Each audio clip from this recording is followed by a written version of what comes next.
If you want to learn anything well, you look for a teacher who has mastered the subject you want to learn. Why should you think differently when it comes to your spiritual life? To find a way out of suffering, you must find a guide who has already found the way out and can show you how to do it yourself. To find a spiritual teacher is the most fundamental aspect of the Buddhist path. It is not possible to learn to be enlightened from books alone.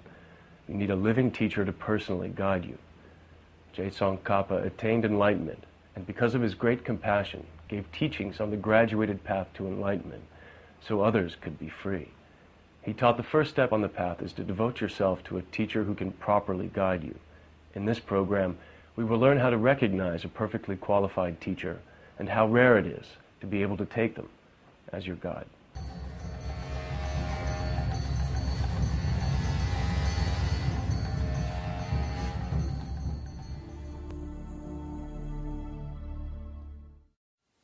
In the Mahayana Buddhist teachings, it is said that the spiritual mentor is the key to the path, a guide to the perfect and ultimate state of enlightenment. Therefore, one's motivation, both in seeking a spiritual teacher as well as in cultivating and developing a relationship with one, is of fundamental importance. In this program, we will explore together the importance of the spiritual teacher to achieving ultimate success on the spiritual path. Therefore, as you listen to these teachings, generate in your mind a particularly strong altruistic motivation, seeking to attain enlightenment as quickly as possible in order to bring to enlightenment all other living beings.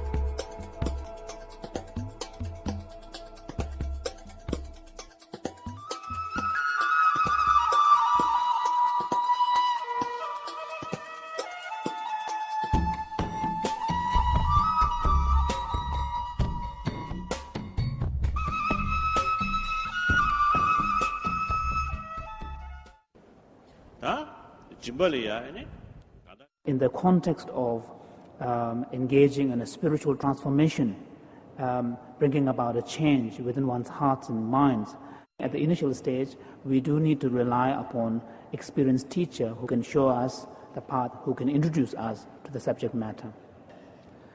Since the role of spiritual teacher in one's practice becomes so important, we find that in Lama Tsongkhapa's great expositions of the stages of the path, he discusses the issue of reliance on spiritual teacher. The qualifications that are necessary on the part of the teachers are presented in Maitriya's Mahayana Sutra Alamkara, ornament of Mahayana Sutras, where he lists 10 principal qualities or qualifications of a spiritual teacher. The first is someone with a disciplined mind. This refers to the quality of having an ethical discipline. Second is having a calmed mind, which refers to the quality of having mastered the higher training in meditation and concentration. And the third is being thoroughly calmed, which refers to the quality of having mastered the higher training in wisdom, here particularly referring to the wisdom of no self, anatma. And then number 4 is that having the knowledge and the experience of the 3 higher trainings alone is not adequate. You need to have a knowledge that exceeds the knowledge of the students. Whatever subject matter that is being taught, the teacher must have a knowledge that exceeds the level of the student's knowledge. So this is the 4th quality. The 5th is that the teacher must have a vigor and enthusiasm for teaching the student. And so this is the 5th one, that's enthusiasm. Number 6 is that the teacher must have a vast learning so that he or she will have the resources from where the teacher will be able to draw the metaphors, the examples, the citations and all of this. So vast learning is this number 6. Number 7 is who has a realization of emptiness. If possible, a genuine realization of emptiness, if not at least having a deep commitment to the practice of compassion, practice of emptiness on the basis of having a deep admiration to the teachings of emptiness.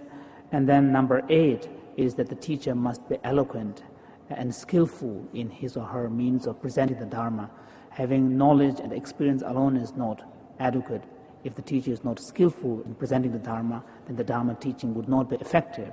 So number 8 is eloquent speech. Number 9 is probably the most important quality here, having a deep compassion towards the student to whom the teaching is being given.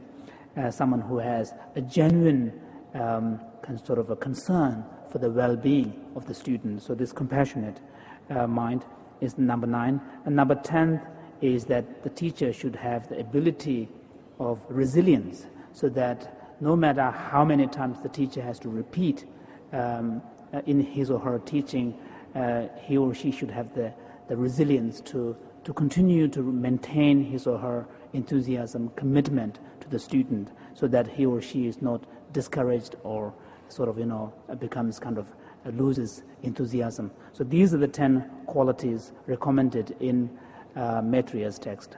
And then Tsongkhapa concludes that section by making an emphasis that those practitioners who wish to seek a spiritual teacher should familiarize themselves with these qualifications of the spiritual master, and then search for these qualities in the person in whom you wish to entrust.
Such a thought may come into your mind, well, do I really need to rely on a qualified guru in order to travel the path? There are so many books, they're being translated around.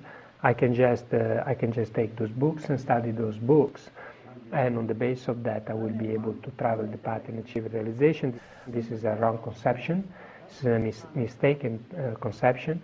Why? Because those teachings are alive. The teachings are alive. They need to be alive in order to have the strength of generating the realization in the mind of the one who practices it. That's why we have an uninterrupted lineage which comes from Buddha Shakyamuni down to your root guru, which the teachings have been practiced, have been received, practiced, and passed to the next guru, up to your root guru. So that is the meaning of possessing the blessing of the lineage. That is what makes it work in your mind. Just the book itself, it won't do it. First you have to receive it from an alive guru. Whether the Lama possesses all the qualities or not, at least he possesses the qualities of having the blessing of the lineage, having received the blessing of the lineage, and the qualities of being capable of passing through that particular lineage blessing. That is what makes it. So now, thinking this way, because I want to achieve the supreme enlightenment for the benefit of all sentient beings, I need a guru. I need someone who is able to show me the path, how to travel to this path in order to achieve the purpose that I have in my mind. So if I need, even for worldly matters, for worldly education, someone who's on the top of that particular knowledge, who's able to show me how to get that particular knowledge, that much more I need a qualified guru who's able to show me the path to enlightenment. And not only I need a guru who is qualified, perfectly qualified, and I need to rely on this perfectly qualified guru in the correct way, without reversing my devotion or without abandoning that reliance, because that very reliance is the root of all the goodness that I'm seeking for.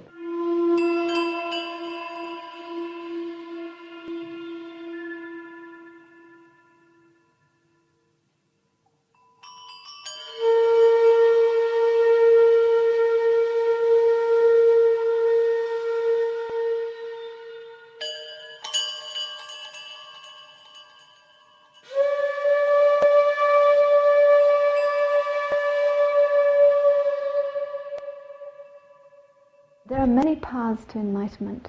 The most profound one, the fastest one, the quickest one, the swiftest one is devotion to spiritual guide.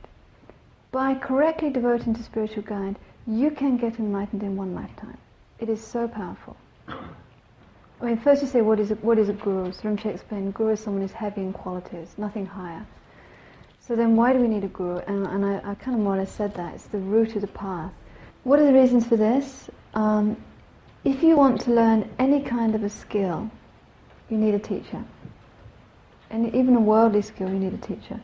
So definitely the path to enlightenment, where we've never been before, where it's unknown to us. In Lama Tsongkhapa's Lamrim Chenmo, there's a quote from one of the Kadampa Geshes that says, here we are, we've just emerged from aeons spent in the lower realms, and we want to get enlightened, we want to travel the path. I mean, definitely we need a guide. Definitely we need a guide. So, whether or not you get the realizations, how deeply you get those realizations, how stably you get those realizations, and in fact, it's explaining the teachings, not just the realizations, but they say whether or not your life becomes success or not, it depends on the strength of your devotion to spiritual guide. So it becomes a big thing. So this is the first thing that we have to become convinced of, that we definitely need a qualified teacher in order to travel the path to enlightenment. Okay? Even if we were going to go to India, we would need a guide. We need it because the goal is not just intellectual, it's to transform the mind. So I think that's fine, that's clear. So you need a guru who can teach the whole path, right? You need a guru, you need a perfectly qualified guru who can teach you the whole path, and you need to devote yourself correctly. And it's kind of like that. You have some hardship to get your guru, and you really check. Once you've got them, you're going to be completely, okay, this one I'm going to devote, and I'm going to devote really well. Now, what are the benefits of correctly devoting? So now we come to these 8 benefits. And the point is that if you think about these benefits, then this amazing energy is going to come, and your practice is going to burst out, because you want to do nothing but devote yourself. You really want to devote yourself to your guru, and you want to do it in a very good way.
When I first heard about Guru devotion, I wasn't very attracted to it. I thought it sounded a bit cult-like.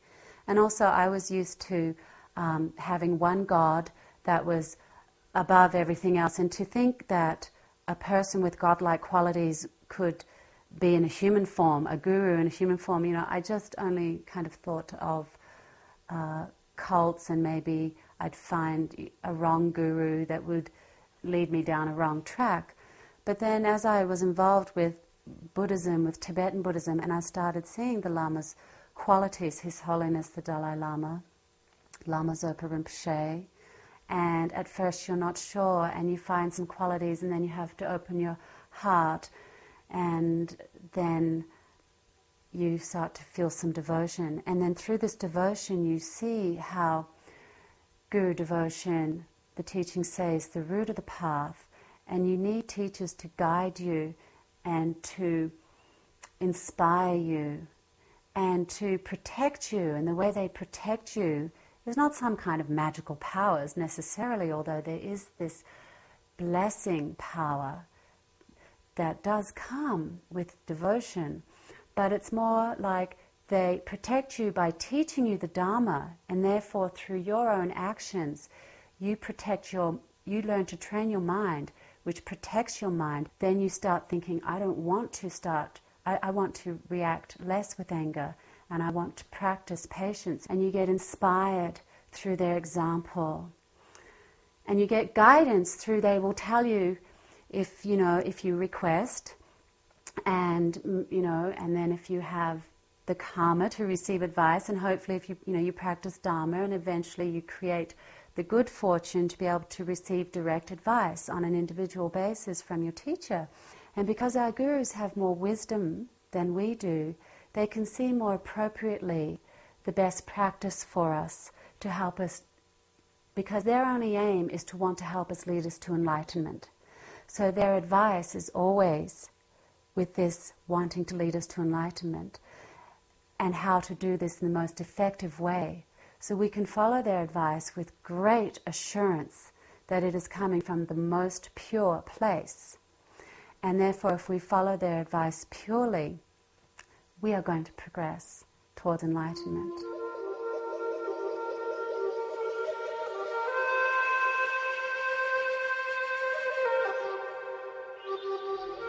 I left school and home when I was 15. Took quite a lot of drugs after I left home, and I was partying all the time, and I was pretty much almost, I didn't live on the streets, but I was just hanging out on the streets for about a year.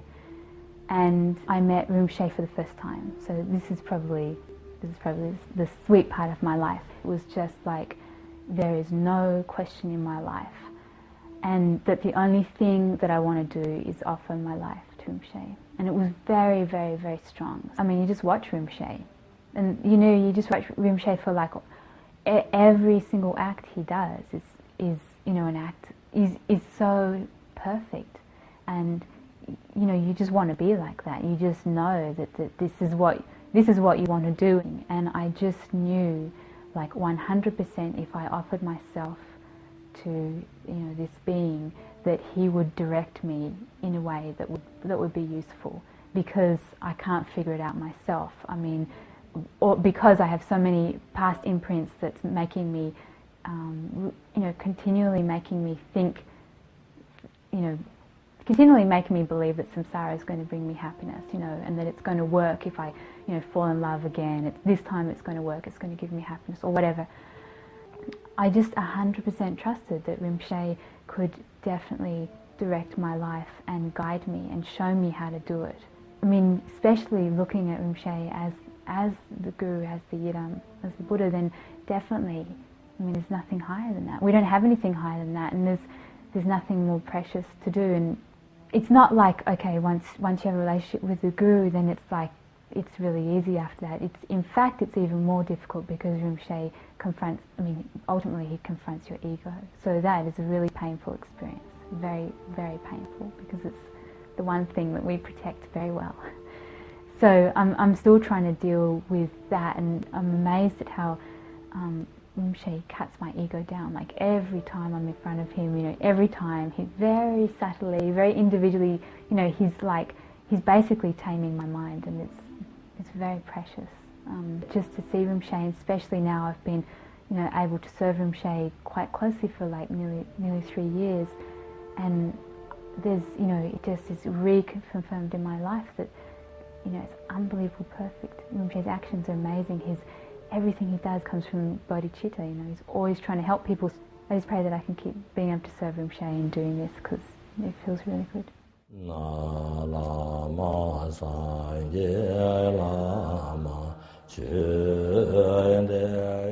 His Holiness is, one of his names is the presence, you know, Kundan, you know, so that there's something you can experience that makes you believe that it's possible, because you see examples of persons. So by meeting Lama Yeshe and Lama Zopa Rinpoche and Geshe Dargi and His Holiness Dalai Lama and other teachers, they're human beings. And they're saying, this is how, Lord Buddha said, this is how it is. I practiced it. I think this is how it is. If you practice it, it can be that way for you. So even if they all deny they have any realization or any power of mind, you know, anything, they'll say, oh, I'm not special. As long as I'm just a simple monk. You know? But if you spend any time with him, any time near him, there's an effect he has on your mind that isn't just based on his intellectual understanding of Buddhism. There's an effect you can experience by being near a realized teacher that affects your own mind. So now we take we can imagine maybe of being like His Holiness the Dalai Lama or Lama Yeshe, Lama Zopa, Geshe Dargi, who've actually removed all the afflictions. The mind has these qualities of love, compassion, wisdom. So that can have a profound effect on your mind just by being near them. So for me, that's what gave me besides my own little experiments with meditation and practice and seeing what effect I could have in my mind, being near people who obviously to me, you know, even though they deny it, have done it, you know. So they've done it. So if they've done it, they're human beings. I'm a human being. I did this practice. Lord Buddha said you're a human being, you can do this practice, and you can remove the afflictions. So that's what I think, having had the good fortune to be near those beings, and at the same time try to put it into some small way to practice. So the combination of those two experiences, so for me there's no doubt, you know, spending some time with Lama Yeshe, Lama Zopa Rinpoche, being near His Holiness. I mean, His Holiness is just amazing. I saw this film, I think in Los Angeles. He was going to meet the press corps, you know, the hardened reporters who think everything is, you know, basically bad, I think, anyway. So just as he went down the line touching them, they sort of lit up like light bulbs. You know. Just as he passed, everyone became momentarily happy that their cares went away. They were smiling, and maybe 30 seconds later, it was gone, or 10 minutes later, it was gone. But it has an effect. So then so I think the idea of the blessings of the Lama, the blessings of the Guru, the blessings of the Buddha, it doesn't have to be so mystical. You put the big magnet next to the small magnet, so the polarities come the same for a little bit till the big magnet moves away, you know. So you see some possibility, you know, the blessings of the Guru, the blessings of the teacher. So and within Buddhism, I think, so that's the key, you know. You can have a qualified teacher, and then follow a authentic, qualified teaching. And then you make the experiment yourself, and if it works, you do it more. If it doesn't work, do something else.